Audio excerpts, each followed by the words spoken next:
Welcome to Beg to Differ, the Bulwark's weekly roundtable discussion featuring civil conversation across the political spectrum, from center left to center right. I'm Mona Charan, syndicated columnist and policy editor at the Bulwark, and I am joined by our regulars, Bill Galston of the Brookings Institution and the Wall Street Journal, Damon Linker of The Week, and Linda Chavez of the Niskanen Center. Our special guest this week is Jonathan Rauch, senior fellow at the Brookings Institution and author of a new book, The Constitution of Knowledge. Welcome back to Damon. Welcome back also to Jonathan, who was a guest of ours back in the days when we used to do this in person. It's good to be back, even if I can't see you. Yes, it's great to have you. Well, as you know, I really devoured this book. I loved it. So I'm not going to pretend to objectivity about it. I think it's a really important contribution on a subject that is really one of the most urgent concerns that we have, namely the search for truth and how to deal with the attacks on knowledge and truth in our time. So you framed it as analogizing the Constitution of Knowledge to the U.S. Constitution. So if we could, let's start there with that comparison. Every society, well, first of all, thank you. It's great to be here. And the admiration is mutual. Oh, I so admire and respect what you and the Bulwark are doing and trying to start and trying to hold firm to reality, which is not easy to do in these times. So every society, culture, for that matter, tribe or group, has to settle some important differences of opinion about what's fact and what's nonsense, what's truth and what's false, at least for public purposes. And there are lots of ways to do that. And historically, most of them are absolutely terrible. For example, a prince or a potentate or a priest will decide what's going to be true and dictate that and banish or torture or jail or even kill someone who doesn't agree. That's the standard method.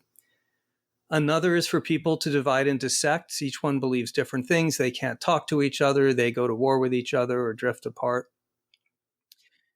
So this is how it was done through 200,000 years of human history until about the mid-1600s and then on to the present time when some people said, let's do it differently. Let's set up a system. It's going to be like a gigantic conversation, structured conversation, which people have to persuade each other to make knowledge. And that means that if Mona Charan thinks something is true, Jonathan Rauch has to be able to go out and check it. And if he gets a different result, it's not knowledge. And Bill Galston can do the same thing. It shouldn't matter who you are anymore. It shouldn't matter what your rank is or what your ethnicity or nationality is. Well, that works a lot like the U.S. Constitution, which is also a set of rules in which everyone can participate and follow the same rules. Similarly, it's decentralized and it forces persuasion and compromise, and it's got checks and balances. No one can impose their will on anyone else. So actually, this isn't just an analogy. Our system for making knowledge, if you look at the mechanics, as I do in the book, is actually structurally very similar to the U.S. Constitution in key ways and was designed in the same period of time by some of the same people, actually. And we rely on that today to make knowledge. It's fantastically successful. It's species transforming. It put the vaccine in my arm 5 weeks ago that's protecting me right now from COVID. It's transformed our species from one in which over 2,000 years, basically, we learned almost nothing to a species in which we cracked the code of this virus in 2 nights. But it has enemies. It's under attack. They're trying to undermine it. They're very sophisticated, and we need to understand what they're up to. Yeah, and one of those you call troll epistemology. So can you talk about that a little bit? Well, this is going to get us into Trump territory. I hope that's all right. I guess we've been there before. I guess in the Bulwark, this is not exactly news. So suppose you want to attack this system that I mentioned for a lot of reasons. It's important to realize this isn't just a marketplace of ideas. It turns out that human beings are just ineluctably biased, and we don't see our own biases, and our biases don't necessarily cancel out. So if you just put us in a big, giant, unstructured conversation, we'll listen to the people who say the things we say, and we'll agree with them, and we'll we'll fracture, we'll go down rabbit holes. You need a lot of structure to make this work. You need a lot of experts who talk to other experts and institutions who do things like, newsrooms with editors and journals with fact checkers and, the stuff that we have to do. And so suppose you wanted to undermine all that. Well, traditional censorship, that's worked in the past, doesn't really work anymore. In the age of the internet, it's very hard to do. There's a much better way to do it. It's called information warfare, specifically disinformation, more specifically, as Trump's strategist Stephen Bannon famously put it, you flood the zone with shit. It turns out if you can put enough false and conspiratorial and sometimes half-true information out there and just swamp the system with it, use every channel, use every megaphone, regardless of truth value, it doesn't matter if it's true or false, you can confuse and disorient and divide a lot of people. And that's what they're out to do. These are very effective tactics. They go back at least 100 years. Lenin was a master of them. Goebbels was a master of them. I argue in the book, people say, no, it's a good thing Trump was a buffoon because otherwise he could have really undermined democracy. Well, guess what, folks? In the area of information warfare, he is the greatest innovator, the greatest genius since the 1930s. And you know who I mean. He has adapted Russian-style disinformation, what's called the fire hose of falsehood, swamping the system with conspiracy theories and falsehoods and trolling. And he has adapted those techniques to American politics with fantastic success, such that right now 75% of Republicans believe that the election was stolen. Never before have we seen an American president use disinformation and run a massive disinformation campaign on the American public. That's what we've seen. Now, this is familiar territory for us, and we've been worried about this trend and talking about it for a long time. There's been a lot of discussion about how the era of information technology, the era of the internet, is similar to the era that first postdated the discovery and development of the printing press. That initially it wasn't used for good. I mean, it's both, right? But there was a lot of misinformation that got out, and the spread of misinformation became easier, and people fought ruinous religious wars based on the information they were getting, and so my question for you about this is. You say in the book that there is reason to believe that we are sort of moving into the second phase of this new of how to use this technology, and we're learning how to fight back against the disinformation. So talk a little bit about that, because it's the first sort of optimistic take that I've seen in quite some time. Yeah, I say maybe guardedly optimistic or hopeful. And the reason I condition that, Mona, is we forgot we had a constitution of knowledge. It worked so well for so long. We didn't think you needed a lot of stuff. We just thought, okay, you have a marketplace of ideas, you have free speech, truth will emerge, it takes care of itself. And that's like forgetting that your car has an engine and not taking care of it. But if we take care of it, do we beat this? Yeah, actually, I think if we understand the nature of the attacks on the system and rise to it, I think actually we squash them like a bug in the long run. And here's why I think that. And it goes back to what you're saying earlier. This is not the first time humanity has faced dedicated assaults on the constitution of knowledge. Religious organizations did that for literally hundreds of years. They put Galileo in jail. Talk about information warfare. This is not the first technological break. You referred to one, which is the invention of the printing press. Another was the development of the penny press in the United States, followed by offset printing, which created this huge, this tsunami of fake news and extreme partisan news and very powerful press lords that, didn't care whether what they printed was true or false. So how do we deal with this in the past? In the past, we adapt the constitution of knowledge so that we create institutions and norms and guidelines that help people use these technologies productively. So one example of this I like to use because I'm a journalist. I referenced earlier that 19th century American journalism was a cesspool of extreme partisanship and fake news. Like, I think it was the New York Sun wrote a 5-part series about how there were, there's life on the moon, people walking around, totally made up. How do you defeat that? Well, the public gets tired of it. It turns out to be a bad business model in the long run. And starting a little over 100 years ago, you get the formation of the American Society of Newspaper Editors. And the first thing they do is start promulgating ethics code that say things like you have to run corrections if you're wrong. You have to cite your sources. You need to talk to people. You get comment from people before you write about them. All the stuff we take for granted. You got the establishment of journalism schools, which began promulgating these norms and standards. You got the development of the Pulitzer Prize and other prizes. Ironically, that was set up by one of the people that was doing the most damage. Yeah. Never mind, I'll take it. So you begin to set up these norms and incentives and rules, and people gradually see that they work and they move into them, and that begins to restrain the outrageous conduct. So the question now, can we see the same kind of adaptations to this new information environment we're in, and also specifically this new political environment? Remember, the mastery of Trump and his propaganda machine is not mainly the technology, it's the audacity and it's the understanding of how to occupy our minds and swamp the system. I think we're already starting to see some positive adaptations and changes. I would argue that the 2020 election was far harder to manipulate in terms of information warfare than 2016. We were wide open to it. We were totally vulnerable. Did not happen in anything like the same way in 2020. And that's because I think people are wising up. Journalists are beginning to understand what's going on. Academics now are studying around the world disinformation networks, how they work. They've got early warning systems.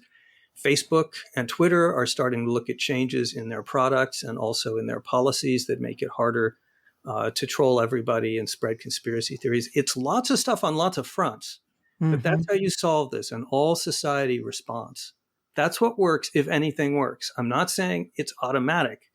I'm not saying this solves itself. We have to be aware of the problem and the danger. But if we are, I think we can get there. Okay. I'm going to open it up to the rest of the panel in just a second, but I think we should also just say a word about emotional safetyism and that side of things, the threats to the constitution of knowledge that emanate more from the left. Yeah, that's the other half of the book. I'm sorry to filibuster. No, this is complicated stuff, and I haven't yet figured out how to do it the usual authorial bumper sticker way. So what is information warfare? Here's how I define it. It's manipulating and organizing the social and media environments for political gain, specifically to dominate, divide, disorient, and demoralize your opponents. That's what the Russians have been doing under Putin. That is what Trump has been doing. There are lots of ways to do it. And here's another way to do it, not flooding the zone with shit. But suppose you can figure out ways to intimidate large numbers of people so that they won't express their real opinions on a lot of views. Well, that has some very interesting effects. One is, of course, it silences those people. We see that on college campuses. Most college campuses, most people are not radical leftists. They're not woke militants. They may be on the left, but polls show that they actually want to have a free and open conversation. But polls show they don't want to do that because they're afraid they'll get hit with some kind of social sanction, what's now called canceling. But there's this other effect too, which is more subtle, more interesting. Alexis de Tocqueville actually points this out in America, 1835. It's not new, which is that we look to each other as humans to decide what's true and what's false, what's thinkable, what's unthinkable.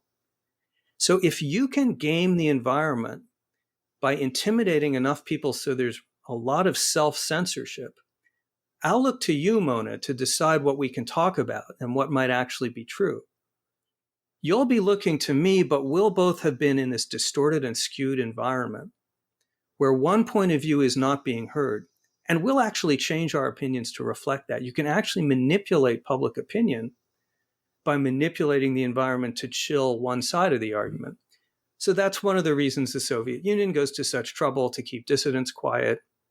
No one really knows what anyone else thinks for sure, which means they're confused and demoralized and often misled. Well, cancel culture comes along. It discovers this marvelous new technology, the internet. It says, wait a minute, we don't have to win the argument on the merits. What if we can silence a lot of people by harassing them, threatening their reputations, livelihoods, just making it so high friction for them to speak out that they'll say it's not worth it, we won't bother. They'll chill themselves. We won't have to do it for them. And then we dominate the conversation, even though we're just a minority, and even though we can't really defend our views on the merits, and that's what's happened. This, I argue, also, like the other thing we talked about, this is also sophisticated and powerful information warfare. It's not just some activists who are acting out, and we need to understand what they're doing. Okay, excellent. Who else would like in on this conversation? The floor is open. There is so much in this book that I not only agree with, but passionately endorse, that I feel a little bit churlish raising a theoretical issue or two. But, John and I are colleagues and friends, so I'm sure he'll understand where I'm coming from. I use the word mentor in describing you, Bill. I don't know if you accept that, but that's no, I don't. say. I don't. And even if I was at one point, I think it's fair to say I am no longer. At any rate, I'm the son of a scientist. I grew up in the constitution of knowledge.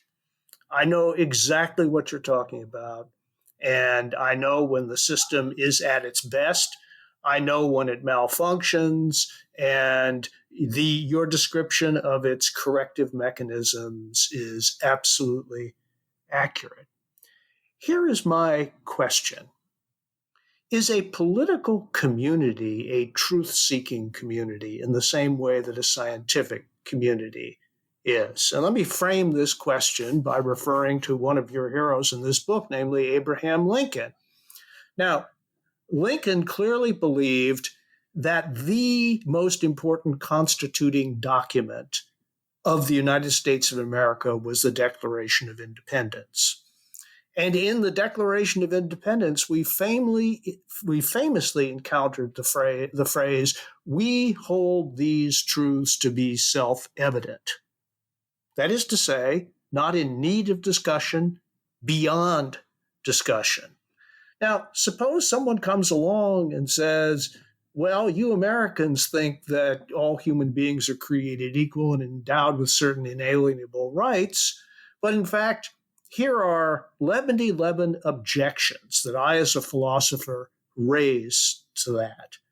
And, and if you agree that I'm right, then you have to agree that the founding of the United States was based not on truth, but on myth. So how does a political community deal with the fact that its foundings are a mixture of truth and myth? Well, a lot to say about that, and I don't want to filibuster because I've been filibustering too much. But first, I'll fight the premise a little, which is I think self-evident in the context of the Declaration doesn't mean we don't have any arguments for it. You'll just have to take our word for it. I think it means we don't have space for it because, as you know, by 1776, there's more than a century of deep thinking and argumentation justifying that clause. And there's been a whole lot more since. So that's a small caveat. The big response, I presumably a point on which you don't disagree, is that no, a political community is not a truth-seeking community per se. It's not doing the same thing science and journalism, and for that matter, a lot of law and government are doing, which is trying to find the right answers to stuff. But it is embedded in an epistemic community, and it cannot function in a world where the difference between lies and truth does not matter, and where politicians feel at liberty to treat the difference between lies and truth as just purely instrumental, as, for example, Donald Trump and the Republican Party now do. And that's why I think one of the civic virtues, the Republican virtues, which Adams and Franklin and Washington and Madison and the others warned us we needed, is some degree of truthfulness. We need to be educated about our civic system, and we need to understand some functional truths. If we don't have those, we sink. So the short answer is no, politics does not have to be truth-seeking, but it does have to be truth-friendly. Linda.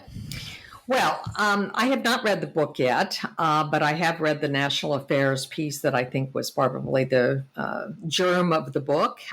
And my question is not nearly so elevated as Bill's was, but or my concern. Watching what's happening first in Arizona and what's now, taking place in other states around the country, my sense is that there isn't any kind of a break on truthfulness and truth seeking for certain segments of the political population. And by the way, it isn't just a problem on the right. I think it's also a problem on the left, and we don't talk about it as much, but, even questions about policing, and I guess we're going to get to that later, the effectiveness of police, whether or not the number of murders of Black men by the police is way out of proportion. For example, all of these things suggest that there are some questions we don't want to ask, and we live in our own little worlds in our belief systems. And if we don't think we're going to get the right answers, we're afraid to ask those questions. And so I just wanted to get Jonathan's sense of what do you do about a problem like Arizona? Well, Arizona is a problem, but I would generalize it. This will sound partisan. It's really not intended that way. I've voted for a lot of Republicans. I'm center-right in my politics. It breaks my heart to say this, but it's not just Arizona. The Republican Party has become a propaganda outlet, propaganda organ. Under Trump, it has discovered that if you push large quantities of lies, or at least allow them to go unchallenged, you can get positive political results from that. One case of that is, I guess for listeners who don't know, is that Arizona Republicans ordered an audit, a recount of the election returns that are based on completely false premises that there was a problem with the vote, even though there had already been 2 independent audits. And then they went out and found this company that had endorsed conspiracy theories called Cyber Ninjas to do it. And this is really not a recount. This is a propaganda play. This is intended to embed the conspiracy theory more broadly, and that's exactly what it's doing. So what do we do about that? A lot to say about that. I'll keep it short. One, you keep Donald Trump and other Republicans of his ilk out of office to the extent that you possibly can. They will use political office and all the powers that go with it to pump disinformation out on a very large scale. We know that now. I'm not sure my saying that will influence anyone's vote, but it should. Second, you need a media that's much smarter about what's going on here. And that's actually happening. In 2016, if Trump said something, everyone covered it immediately. Now people are getting a lot better at contextualizing what's going on. They're a lot smarter about disinformation. So we're starting to see some of that. No magic solutions there because, you've got to cover the Arizona recount. That's why it's there, to generate news headlines. A third thing that you need to do, education. You got to make the public more aware of what's going on. It is harder to manipulate a public that understands that it's being manipulated. A big reason these tactics work, not the only reason, but a big reason that they work, is that they take you by surprise. They manipulate you. Trump does outrageous things on Twitter every day, well aware that he's occupying our brains. He's trolling us. He's triggering our outrage circuits so that he can dominate the headlines. That's a little bit harder once we wise up to the fact that this is what he's doing. Another thing you can do, and this is also happening, social media has been part of the problem. It has been, I argue, inadvertently actively hostile to truth because it's about gathering eyeballs. It's a great environment for trolling and disinformation and conspiracy theories. There are a lot of really good people trying to figure that out, trying to make changes in the platforms, not just the policies, but the actual products, which is where I think the rubber meets the road. Twitter now, it sounds like a small thing, but these kinds of experiments make a difference. If you try to retweet something without reading the link, you get a banner. I got this like yesterday. Are you sure you want to retweet this without reading it? They're changing the algorithms to better reflect what's, viral conspiracy theory, to be harder to game. It's going to be a lot of stuff like that. But Linda, unfortunately, what everyone wants is, here's the law you pass, here's the change you make. And it isn't like that. This is a kind of wising up and adaptation on multiple levels of society to give ourselves what you could think of as a better immune system against this new viral challenge. But it's going to be lots of different things going on at once if we succeed. Does that help? Because I know it's not the quick answer that people look for. It helps, but it at least leaves me very worried about the near-term future. You should be worried. I'm very worried too. I'm terribly worried too. It encourages me that we're seeing some Republicans stand up to it. That's very important. There's experiments that show that people are much less likely to conform to and to believe fake stuff and to be influenced by others. If even one or two other people in their peer group stand up and say this is false, that makes it a lot safer for me to say that too, to have some company. So Liz Cheney loses her leadership post, but she's also providing an anchor to reality. Stephen Richards, the Maricopa County recorder in Arizona, just elected in November. He is out there saying this recount, so-called recount, is a fraud. He has said that despite the fact that it will not redound to his advantage as a Republican in Arizona. Of all 5 county commissioners in Maricopa County said the same thing, including the 4 out of 5 who were Republicans. This is super important, maybe not immediately because it doesn't change people's minds right away, but it tells those people who want to be anchored in reality, there are other voices out there. You're not going crazy. I just wanted to make the point that there's a psychological study that's exactly on point with Jonathan's last point, namely, the researchers put people in a room with others. Everyone else except for one person was a confederate of the researchers, and they gave them a series of problems like, 2 + 2 = 5. What's 2 + 2? And everybody else in the room would say 5. And except for the person who was the subject of the experiment. And they found that, that's not the actual example, but you get the idea, that most people, when everyone else in the room is saying something even so obviously wrong, the social pressure is such that the person will almost always go along with the majority in their answers, except if there's one other person in the room who says, no, 2 + 2 is 4, then the person, the experimentee, will stick to their guns. So it's exactly the point that Jonathan was making.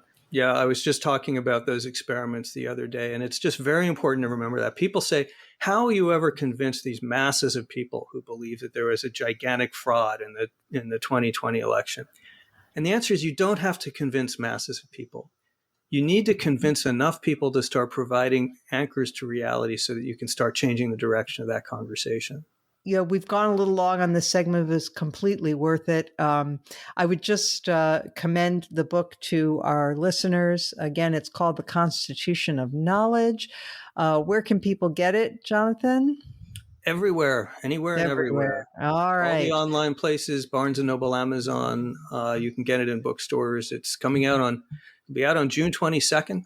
And between now and then, on I think it's June 9th, we're doing a big event with me and Steven Pinker. And if you buy the book, you get a ticket to the event. Fantastic. You can find that on Twitter. Great, and, great. Brookings and elsewhere. Here's the thing. Oh, Damon, I forgot to come to you. Sorry. Did you want to just add anything to this part of the conversation?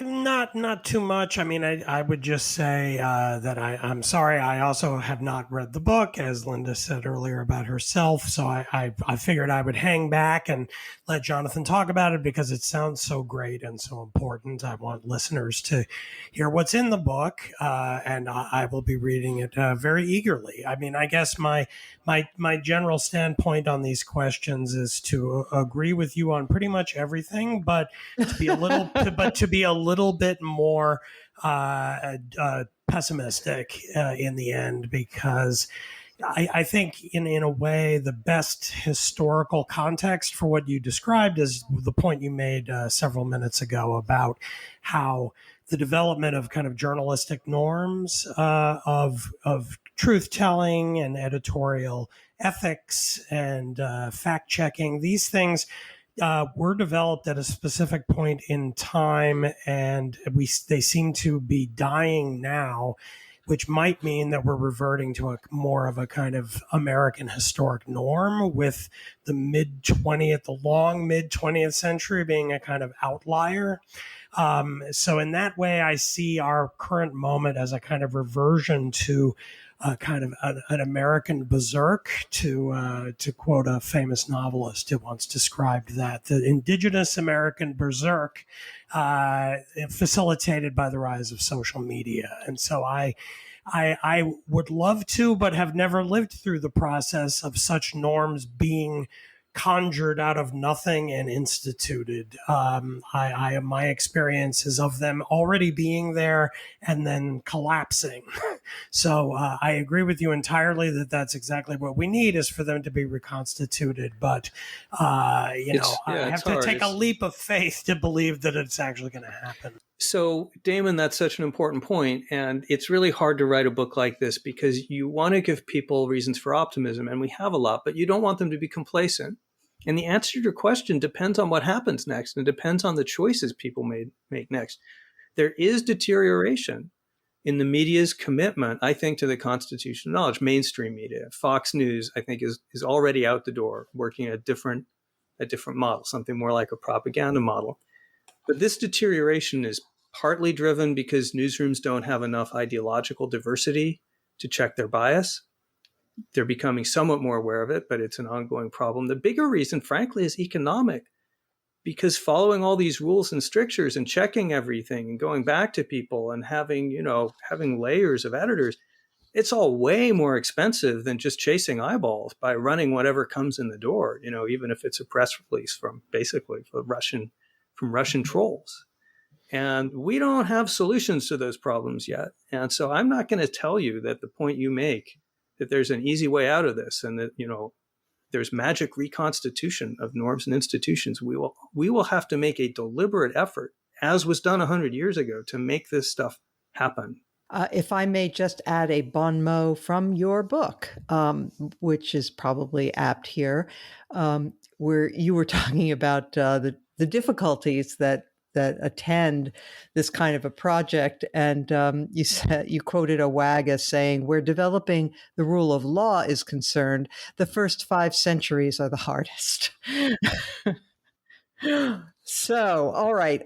Let us move on now to the rising levels of crime and the implications for our society and for our politics. Crime was the most potent issue, arguably, or among the most potent issues for Republicans in the 70s, 80s, and into the 90s. And we have since then had a period of really remarkable crime drops that nobody is absolutely sure what accounts for it. But in any event, it seems to be ending. We have seen really quite a large explosion in the murder rate that happened in the year 2020. So I'm going to turn to you, Linda, and ask, do you think this represents a vulnerability for the Democrats? Absolutely. Probably their single biggest vulnerability. I mean, first of all, while the crime is rising, it seems to be rising more in big cities. Those big cities are almost universally run by Democrats, and the demonstrations last year, and what people call the racial reckoning that occurred last summer, and the reaction to police violence against Black men have led to less policing. And so I think that Democrats are going to have to deal with this. It is interesting. I think on a national scale, it's going to backfire on the Democrats. I think it's one of the biggest threats to Biden and to a Democrat-controlled House.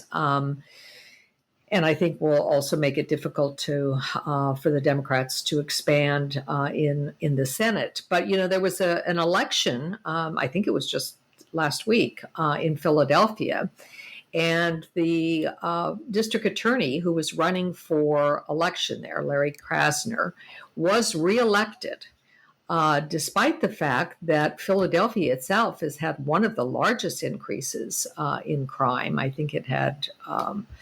a 30-year high with 500 homicide victims in 2020. And Krasner has been one of the most outspoken police reform district attorneys in the country, very much embraced, I think, by the Democrat establishment, and yet he was reelected. So it's not clear to me exactly how this is going to play out. I mean, you may end up having big cities not being affected in terms of their elected leadership, but those who don't live in the big cities, in suburban America in particular, looking to the big cities and being very concerned and worried about what's happening there and fearing that what is happening there is going to spill out into their communities, and that's going to hurt the Democrats. And I think it's one of the number one or two issues that are going to play out in the 2022 and even 2024 election.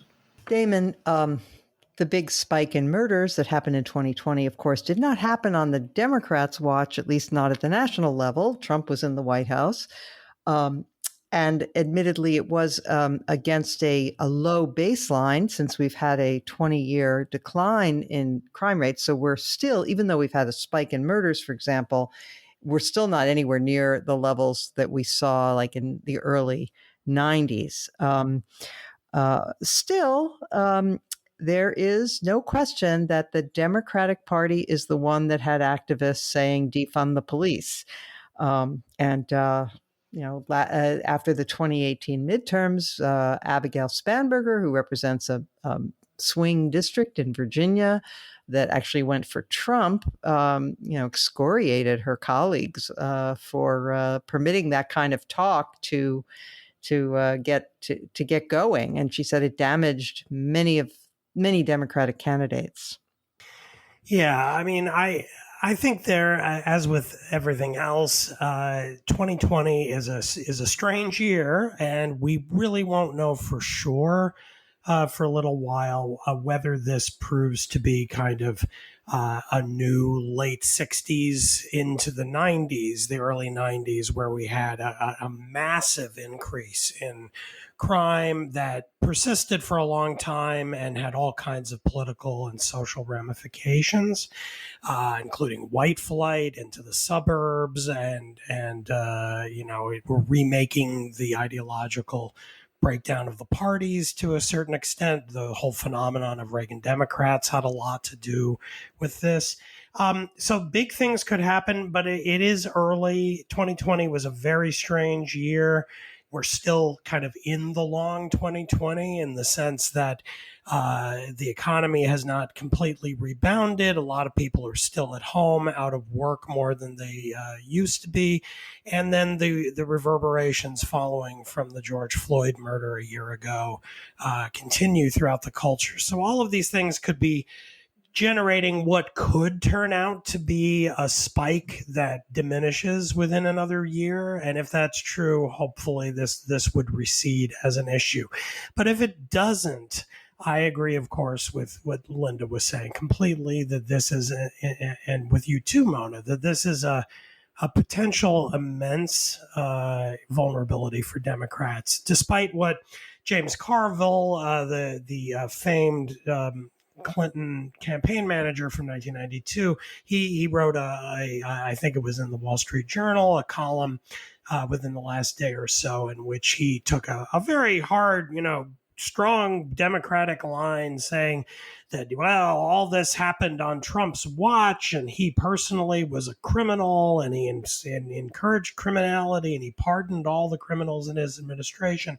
It's a monumental, great act of spin, this column of his, where yes, all of that is true as far as it goes, but the fact is that pretty much everyone recognizes that crime at the level of street crime is the most local of issues. Now, the federal government can do things like allocate money for hiring new police officers and things like that, so there could be a role for Biden and Democrats in Congress to help if the spike turns out to be more long-lasting or gets worse.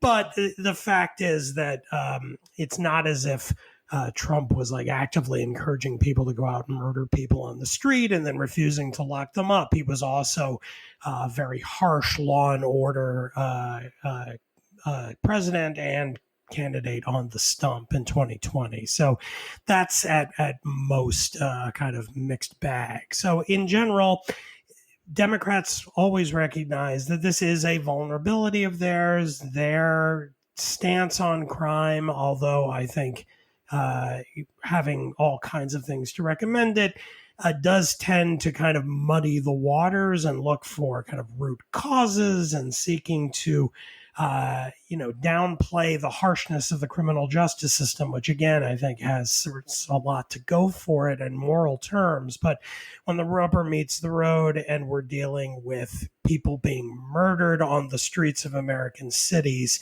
that isn't going to play well for more than about 5 seconds, because people are going to want to just try to make sure they don't get shot while going sightseeing in Times Square, as happened a few weeks ago with a tourist in New York. So, I come, despite the fact that Rudy Giuliani became kind of a lunatic. I got one of my early jobs was working as a speechwriter for Rudy at the time when he had a lot to do with the drop in crime in New York. So I get to revert to my old 1990s sort of center-right self, I guess, on that issue.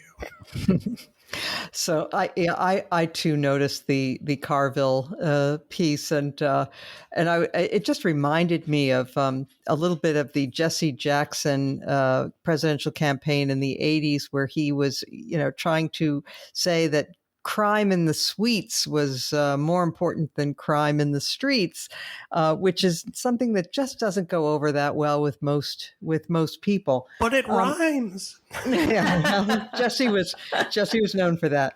Yes. But Bill, this crime spike comes at a really it can never come at a good time, but particularly now when we have had this spate of police brutality cases of Black men being unjustifiably killed by police, when there's this huge movement in the Democratic Party to reform the criminal justice system. This requires them to tread really carefully to make sure that they're getting their message out, and it's going to be tough when the environment is: are you tough on crime or soft on crime? Right? I mean, it's going to be hard to say, well, we need reform of the police, but we don't need to defund the police. I couldn't agree more, Mona.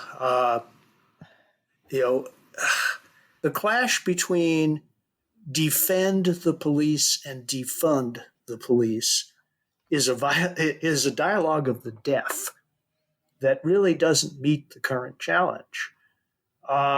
The people who say that police conduct is not fair and equitable have a lot of evidence on their side, and that needs to change. On the other hand, the proposition that you're going to solve the problem by removing or relaxing the police presence is not one that is endorsed even by the members of the community who are most affected by the police abuses. Senior members of the Democratic Party know that very well, from the president on down, who smelled a rat almost a year ago when the slogan of defunding the police first began to get currency. So I think sensible Democrats know what needs to be done. And it is under the heading of this anodyne word reform, but that is the only sensible way to talk about this problem, right? Removing police from the community or transferring their funding to social workers is not going to solve the problem, and everybody knows it. In my most recent column, I actually cited polling showing that defund the police doesn't have support even in the African American community. And if you ask the question as abolishing the police, you get outright majorities opposed. So there's no reason to think that this slogan has any kind of backing outside of the very most, radical or woke precincts. But Jonathan, I'll come to you. Speaking of, you know, Bill Galston talked about sensible Democrats. Some Democrats aren't so sensible, like the ones in San Francisco, where in 2014, I'm speaking now of the voters who passed a ballot measure. Actually, it was all of the voters of California, but San Francisco seems to have suffered the most. Anyway, they reclassified thefts up to $950 as misdemeanors. And in San Francisco now, apparently, Walgreens is having to close 17 stores because of the massive shoplifting problem that they're having. People just walk in, help themselves, and head out the door. And the owners and the managers of these stores have instructed their employees not to intervene when people shoplift because they're afraid of violence. And what kind of comment about that would be both constructive and non-obvious? Well, not everything. When it comes to being tougher on crime, let us say, not everything amounts to encouraging police to behave like pigs, right? I mean, some things are just common sense. Well, I'll broaden. I'll give you an assist here by broadening your question. Okay. And wondering, Bill Galston lived through this in the 1980s and 90s. Democrats clawing their way back to somewhere near the cultural center on issues like crime and other issues of the culture, and how hard that was to do, and the famous Sister Soldier moment under Bill Clinton, and the crime bill, which for all its flaws was endorsed by the Congressional Black Caucus. So he did that work, and he can tell you it was not easy, and he can tell you it succeeded, and now it looks like it's all going to have to get done all over again because a new generation has come along that didn't live through that. I share other people's concern about the crime issue per se, but actually, I don't think it's just the crime issue per se. I think Republican strategy, I think we all know this actually, is they don't really have much to say about anything else, but on the cultural issues more broadly, on crime, on how many sexes are there, on are we canceling Dr. Seuss? Is the internet basically a free fire zone against conservatives? On all of this stuff, they think that they can counteract Joe Biden's economic progressive agenda. And they're betting that no matter how much money the Democrats put in voters' pockets, Dr. Seuss and crime waves, or alleged crime waves, will outweigh it. And unfortunately, they may be right. And I'm just concerned that, not enough Democrats are really quite concerned enough about that. I am going to call an audible and eliminate our third topic for today because we've run long, but we'll get back to that another time. And we'll move directly to our final segments, highlight or lowlight of the week. And we'll start with you, Linda. I'm not sure whether it's a highlight or a lowlight. It is a column by Megan McArdle in today's Washington Post.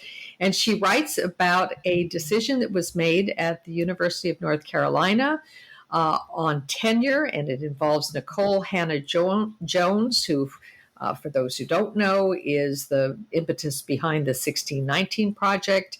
Apparently, she was appointed at the University of North Carolina in a position that generally is a tenured position, but there was a rejection of that by the trustees of the college, who decided that she will not be given tenure. She will not have a tenure track position. And I think Megan, who of course has been on this program before, talks about it in terms of, well, this was the right's attempt to engage in cancel culture, something about which the right complains mightily.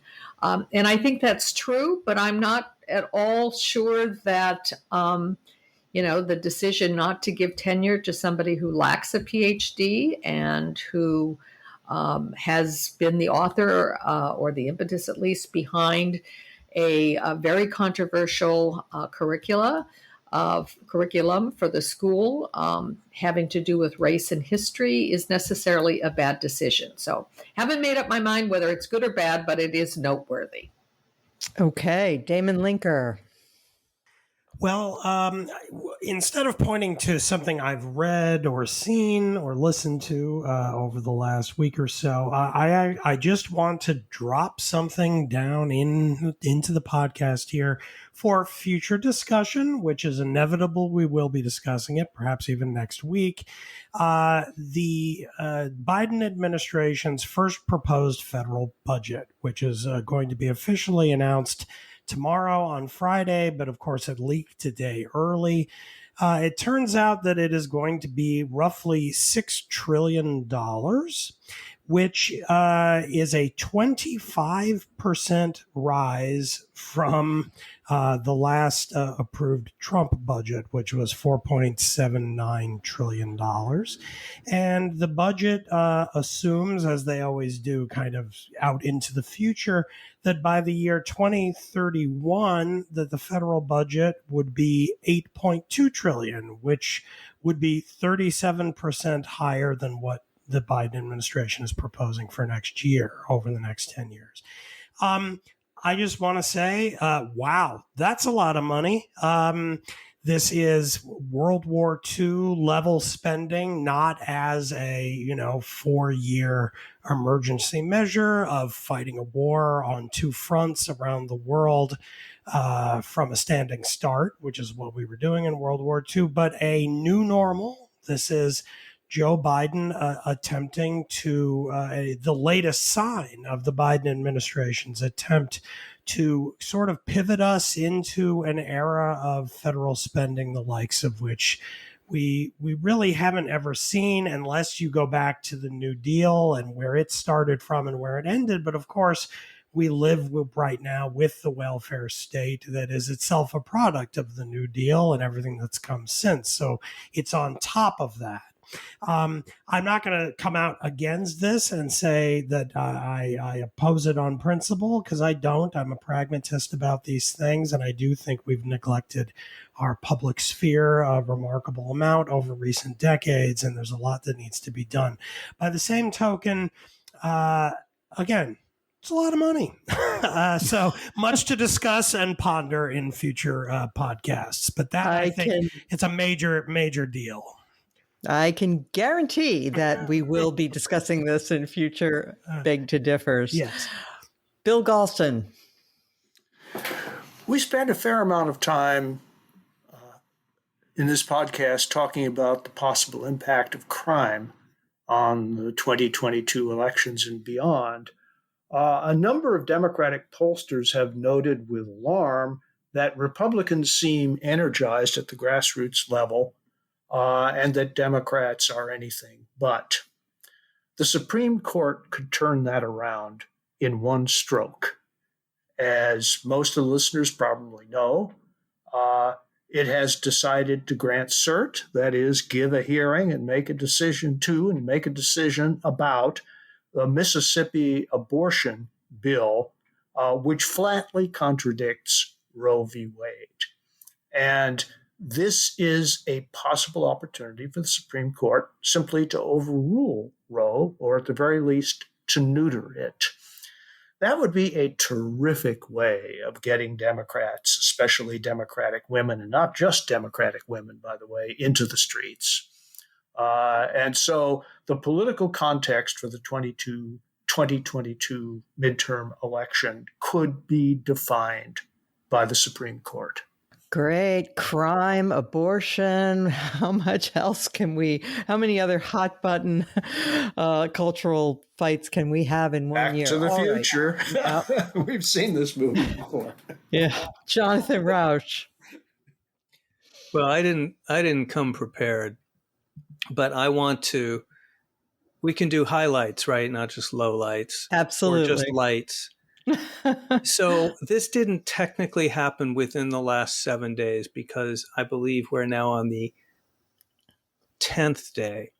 But I want to go back to something I said earlier and just call out as a highlight. local officials in Maricopa County, Arizona, that's Phoenix, including my friend Stephen Richer, the county recorder, and all 4 Republicans on the county commission, stepped forward to call the so-called audit, the partisan audit, the unnecessary audit of the election returns in Arizona, to call them a sham, to say enough already. They didn't do that because it was in their political interest, because it's not in their political interest. They all put a target on their back, and Stephen Richer has needed protection, as have a lot of other local officials. You mean not just a political target, a literal target? A literal target. Lots of election officials now have needed to go undercover, leave their houses at various times. And we just all have to remember those are the acts that need to be memorialized and praised by all of us. That's what's keeping our democracy afloat. So thank you, Stephen Richer. Thank you, Republican and Democratic commissioners, supervisors of Maricopa County. Amen. I would like to draw attention this week to another podcast. It is called All the President's Lawyers, hosted by Josh Barrow, and it features attorney Ken White, who also blogs under the pseudonym Pope Hat. And each week they discuss, it began because there were so many legal issues in the Trump years, but they're continuing it. And it addresses legal matters in an entertaining and highly informative fashion. And so this week, for example, they dug into the question of why the Justice Department under Biden is fighting a judge's order, appealing a judge's order to release the Barr memo about the Mueller report. You might think, well, why would they do that? I invite you to listen to the podcast, but spoiler. The reason is that this Justice Department really is concerned about possibly setting a bad precedent, even though it would be in the political interests of the Democrats to release this memo if it proves that Barr behaved badly or illegally. But the precedent that it would set of releasing memos that are internal matters in the Justice Department would not be a good one. So that is interesting.